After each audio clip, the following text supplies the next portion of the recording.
John, so good to see you. Today, we are talking about claiming Social Security at 62, what you're really giving up. Claiming your benefits early sounds appealing, but the trade-offs can be bigger than people expect, especially for high earners. A lot of people will say, all right, well, I'm just going to claim it early and then I'm going to invest those checks. Why doesn't that strategy work? I was just actually having this conversation with a marketing firm, as a matter of fact. Yeah.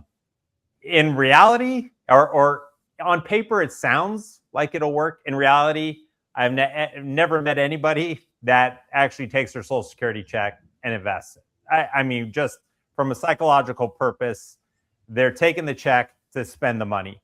And why this doesn't actually even work out on paper is you're replacing an 8% increase on your income every year that you delay. So this is especially pertinent to claiming early. You're taking an 8% haircut on your Social Security income every year you claim before full retirement age. Now, some say, well, we can make that up. That's a pretty high standard to give yourself to be able to invest that. And again, you have to take into consideration taxes. But as I said, you're taking something that's guaranteed, the 8% increase to income every year, and you're replacing it with the hope that you're going to make that return net of taxes. Right. And then you have to remember, Social Security is an income stream. Income in retirement is an expensive asset. So then how are you going to turn that income stream or those assets into the income stream that you would have gotten from delaying Social Security? So lots to consider there.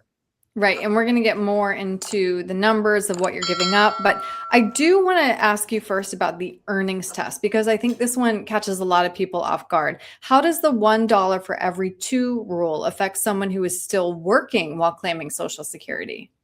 Yeah. So the earned income credits test, this only applies if you are claiming Social Security early. So let's get this out of the way. If you are at full retirement age, you can work and claim Social Security. That's not a big deal.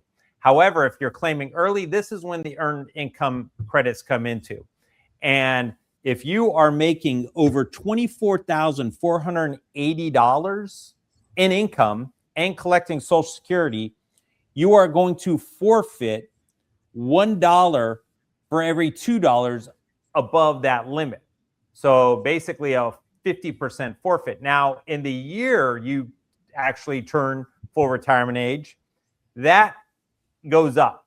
So you have a more of a buffer for full retirement age. But this becomes an issue. Now, by forfeiting it, you're not ever going to get that money back. However, what they do is they take that forfeited amount and they pay it back to you over an amortized schedule. Yeah. So, you're giving up, you're talking about returns. You're giving up the ability to use and even grow that money if you were going to invest it.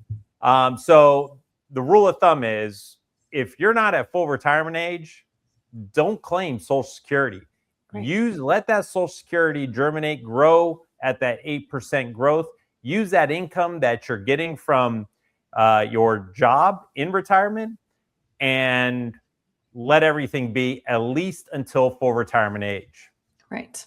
Right. So now let's circle back to what you're giving up if you claim early. So just walk me through these numbers. What's the real cost of claiming at 62 versus full retirement age versus 70? Yeah, well, as I said, every year you claim early, you're basically taking almost an 8% reduction. So, you're going to be looking at close to, a 28 to 30% reduction if you claim at 62. Why do most people claim at 62, Aaron? Because they're listening to bad advice, right? Social Security's going to go bankrupt, get the getting while the getting's good, or they just want that monthly paycheck.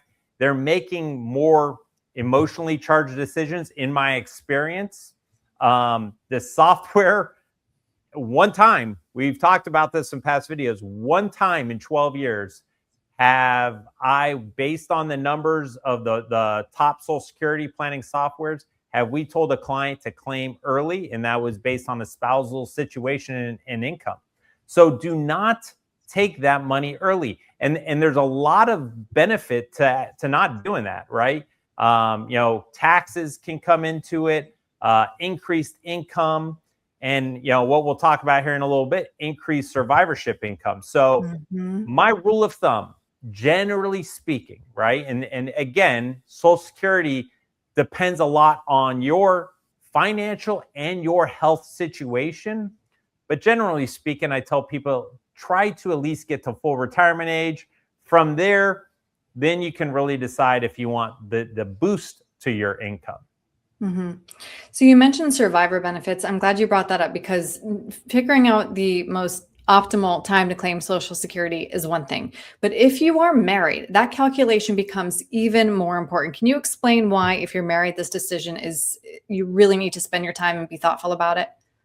Yes. Simply put, because when you're married and you now become a widow, one of those benefits goes away. Yeah. So to be able to maximize the income for the surviving spouse becomes huge. And again, we talk a lot about in our other videos about the widow tax and the tax situation for widows, right? You get to file married filing jointly in the year of your spouse's death. But after that, you're a single filer for Medicare, ordinary taxes, and your tax rates typically you can see have a dramatic increase. So we have to remember that for every dollar of IRA money you take out, 100% of that dollar is taxable. However, if you're in the highest provisional tax bracket, which formulates the taxation of Social Security, at its worst, 85 cents for every dollar is subject to taxation. So that's really important, right?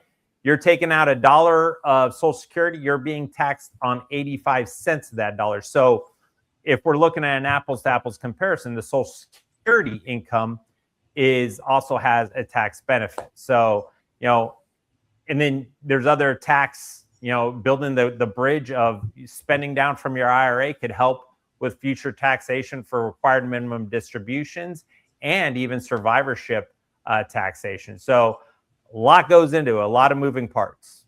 Absolutely. No, and I'm glad you brought up so many people who do claim at 62. There's a reason it's called panic claiming. Generally, it's people who do it without having a strategy behind it. But when this is one of our only guaranteed sources of income in retirement, you want to make the best choice. So I know this is what you specialize in, John. If somebody would like to sit down with you, talk about claiming Social Security and retirement income and how it all fits together, what's the best way to reach you? Yeah, visit our website, www.gosecures.com. We have tons of Social Security videos. It's one of the best videos, that is one of the most watched videos in our library. And while you're pulling up those videos, it's going to take you to YouTube. Subscribe and like our channel. And because we are starting to put out more and more content that's not always going to be sent out to our email subscribers. So you want to be able to see all of our videos. And when you're done looking at those videos, you can go over to the Contact Us tab. And if you have any general questions, you can schedule a 20-minute phone call where we'll go ahead and answer those questions for you. And if you want us to guide your retirement, you can go ahead and schedule a complimentary vision and clarity consultation. Great. John, thank you so much for your time today. I appreciate it. Thank you, Erin.